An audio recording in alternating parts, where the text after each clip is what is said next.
Is the Klay Thompson injury the end of the Warriors dynasty? The answer is yes, it is. It's the end of the dynasty. Let me talk about my favorite subject, the New York Yankees. In 1996, they won the World Series. In 97, they were knocked out in the first round of a classic series. Sandy Alomar homered off of Mariano Rivera in Game 5. It was a 5-game series.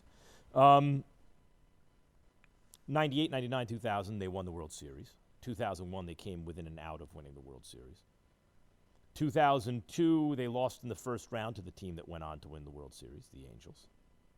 2003, they lost in the World Series in 6 games to the Marlins. 2004, they came within an out of getting to the World Series, where considering the team that they wound up losing to, they were up 3-0 about to sweep the Red Sox. The Red Sox came back on them, beat them in 7 games, and then swept the Cardinals. Considering what happened between the Red Sox and the Cardinals, I think the Yankees would have been favored to beat the Cardinals and win the World Series in 2004, but they didn't win.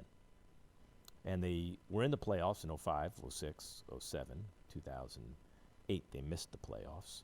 They won the World Series again in 2009. And importantly, they did it with some of the core players they had from the previous team, from the previous dynasty, right? Including Derek Jeter. And that wasn't part of the same dynasty. Some of the same core players, same captain, same franchise, obviously. And they'd been to the playoffs in most of those seasons, all but one.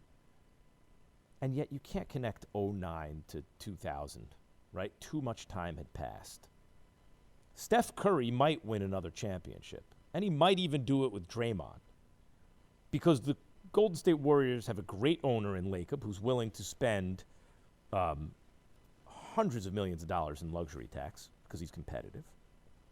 Joe Lacob, who, by the way, is an epidemiologist, has a master's degree in epidemiology from UCLA, and happens to know much more about infectious disease than Scott Atlas, who is not an epidemiologist, but advises, the top level of the federal government about infectious disease, right? Like Joe Lacob is a very smart guy, and is a obviously very competitive guy and an excellent owner. Like, you wished he owned the team that you root for.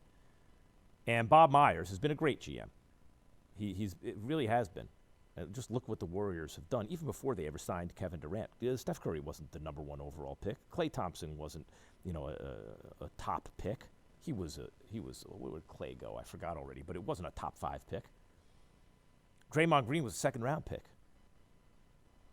Iguodala could have been had in a trade. He was available.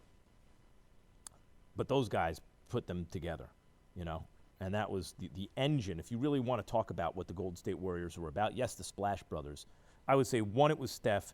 2, it was Dre, his pick-and-roll partner, the guy that allowed them to play 5 out, the guy that would do all the dirty work. And then 3, it was Klay, Steph's crime partner in terms of shooting and scoring. And also, Klay's an excellent defender. And they still have a lot of those core pieces, right? They still got the same owner, same GM, Steve Kerr, same coach.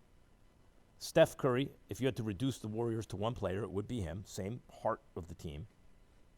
Draymond Green, if you had to reduce him to 2 players, still got him. Klay will come back eventually as some version of himself, still got him. But the Warriors ain't doing anything this year. They got no shooting. They have no shooting, the Warriors. None.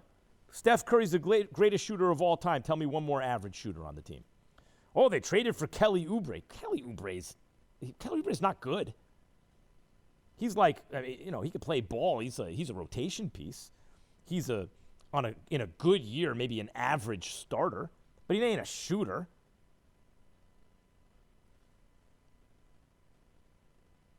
Well, there you see, Oubre, 35% from 3. That's below league average. And league average includes, positions other than the backcourt or small forward. Oubre's okay. He's okay. He's just okay. And who else? Wiggins? Wiggins not a shooter.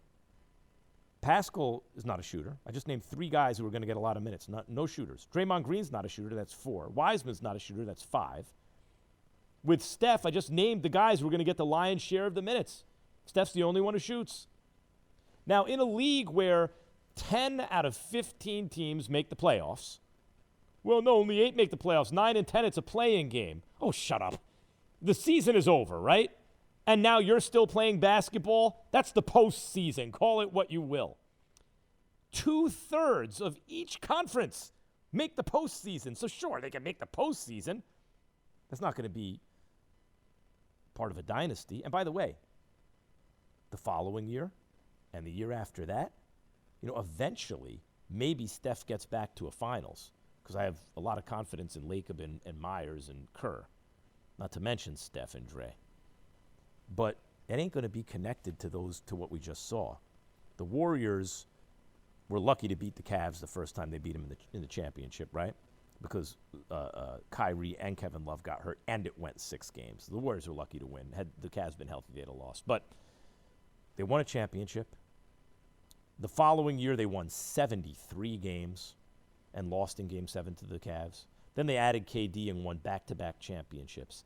That's 3 in 4 years, very nearly 4 in 4 years. Very nearly 4 out of 4. That's over. That level of dominance. The Lakers rose in the Warriors' absence. And now it's like, okay, the Warriors are coming back. What do we have now? No unfair advantage with KD. The Warriors are back. No, the Warriors are not back. And they ain't going to be back for a hot minute. Hope Klay gets better, can get back to being most of himself at least, and we see the Warriors again in the finals in the future, but I'm afraid that's a long way off. Thanks for watching ESPN on YouTube. For live streaming, sports, and premium content, subscribe to ESPN+.